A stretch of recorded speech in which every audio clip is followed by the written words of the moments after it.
Hello friends, welcome to this fourth lecture on computer graphics. So in this particular video lecture, we are going to cover the topics like rasterization and rendering.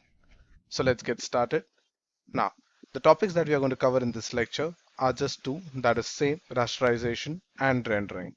So let's understand rasterization. Now, what is rasterization? Understand in a simple term that it just means that we have to display some three-dimensional object in a two-dimensional screen. So to bring that particular object on a two-dimensional screen, there is a huge process and that is called as rasterization. And that process has to be way faster because you know how fast the screen, okay, or the images that you see, they switch, okay, in a video. So that's how fast this rasterization technique has to be. Okay, this rasterization technique helps us bring all the information about that object onto the pixel. So let's understand it. Now, real-time computer graphics have long used a technique called rasterization to display three-dimensional objects on a two-dimensional screen. With rasterization, objects on the screen are created from a mesh of virtual triangles or polygons that create 3D models of objects. In this virtual mesh, the corners of each triangle, known as vertices, intersect with the vertices of other triangles of different sizes and shapes. A lot of information is associated with each vertex, including its position in space, as well as information about color, texture, and its normal, which is used to determine the way the surface of an object is facing.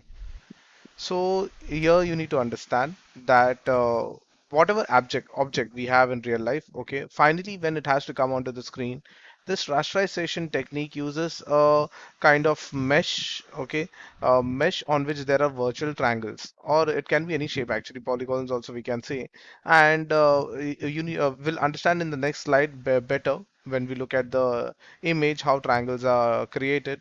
Okay, so you need to understand that each vertices of this particular triangles, okay, they might be of different size and shapes, and you need to understand that each vertex of it holds some great information about that object. So this information has to come on into a pixel. So let's understand the next line. Computers that convert the triangles of the 3D models into pixels or dots on a 2D screen. Each pixel can be assigned an initial color value from the data stored in the triangle vertices. So this is it. Finally, the vertices information of each triangle is coming onto a pixel.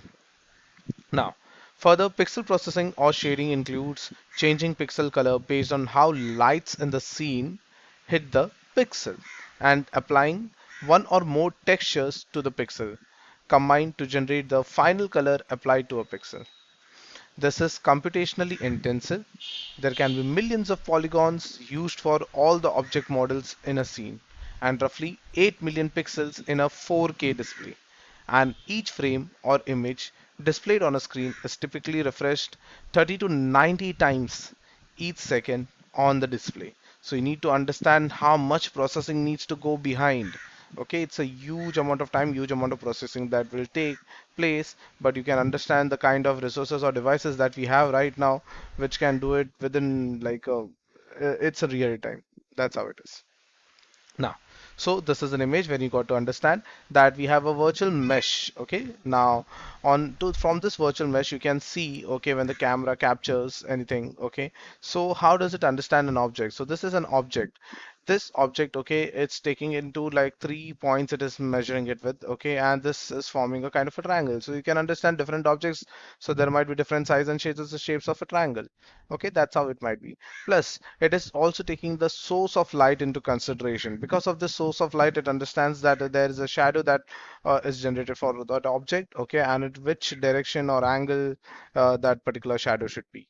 So this is how it comes onto the screen. Okay, so each vertex, as you can see, holds some information, and this information is coming onto the pixel. Okay, so this is how it's been represented onto the screen. Now, so let's take an example. Okay, now you can see such a good image. What do you think? Is it a real image? It's a means it's a real scenery? It is not. It is just a game. So you can understand that it's such a, like, obviously it's not, it's a deserted place you can see, but still it's a like beautiful scenic thing. Still it is having a look of its own. Now in here you can see a car moving, okay, like a tempo truck is moving, and you can see sun light source somewhere, okay, and you can see the light source is illuminating the left hand side buildings, okay, and so you can see there's a depth.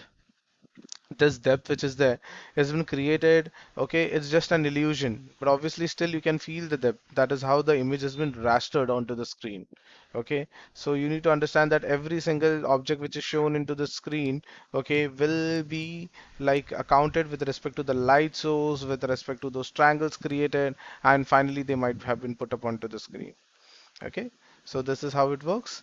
Now this is an example wherein you can see there are two methods of actually rasterization. The first is the top one, that is basic rasterization, and the second one is the ray traced method. Now there's a good difference to it. Okay, so you can clearly see on the top one, okay, there's no shine. Okay, there's means there's no reflection of anything you could see. Or in the second one, you can clearly see even the teacup and the saucer is kind of reflected onto the teapot. Are you getting it? So this is a better method, but obviously it might be time consuming.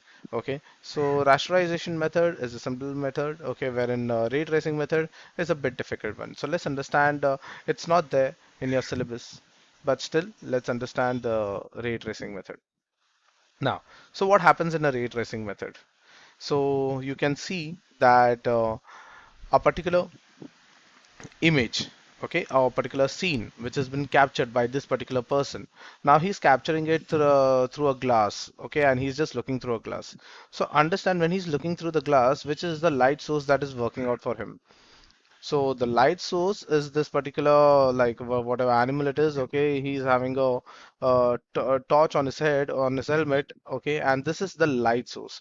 So you need to understand that in ray tracing technique, the light means the scene will take care of every single light source that is there on the object. So it will trace back to every single light source in the room that is going to affect this particular object, and that's how you'll be able to see greater effects. Like in this case, you might be able to see, okay, so there might be a particular kind of light source just in front of this teapot, okay, or behind this particular saucer, cup saucer. So that might be able to bring out this shine onto this teapot, but it is kind of not reflected in rasterized measured method, but in ray trace method it is. Now, so you can see the difference here. Okay, here we have a particular room in which I'm having a box, I'm kind of having a cupboard. Okay, but obviously as it is rasterized, okay, I just have a single source of light, and this is how it is working. Okay, but still I don't see much effect of that particular light, how it would be at the corners and things. Okay, but when I look at the ray tracing method, I can even like figure out where would the shadows be and how the effect would be on each of the objects. So you can see the tabletop which is there, okay, that is having a better light. Okay, this side is getting no light, okay, and this is having a lighter shade of light. So this is how it is. Now, similar example you can see over here, okay, with no light map, how it would look like, and with a proper light map. Okay, so this might be like a sun which is somewhere here, and which is like giving the light source from the top, and that's how you can see that we have a shadow kind of thing over here, and rest of the things are represented with respect to that light source. Now, so understand. Now, this is a movie that you might have seen, okay, and this is a very famous movie that is Toy Story. So you can clearly see, like on the right hand side, everything is like so good, wherein you have the ray tracing method. On the right hand side, it is just a rasterized scene. So you can see how the difference it is on the rasterized scene. Okay, it's just looks so pale. It doesn't have much effect. Okay, when on the right hand side, you can see the difference. So now, how much time and how much effort it takes to get them ray tracing method activated and to be processed. Okay, so let's understand what is rendering now. So you need to understand that all of this information of the triangles, it has to go, okay, it has to get stored, and finally it has to come onto the pixel. Okay, so for rendering is that particular process, wherein all this information is brought onto the pixel. Okay, rasterization. Okay, you understand that you are bringing a 3D object onto a 2D screen. That's true. Okay, but rendering is the process that is going to actually do that work. Okay, so it's going to bring it's going to create those frames which is going to come onto the screen. Okay, so this frames, understand that when this particular movie Toy Story was created, for one frame it took around 16 hours to create it.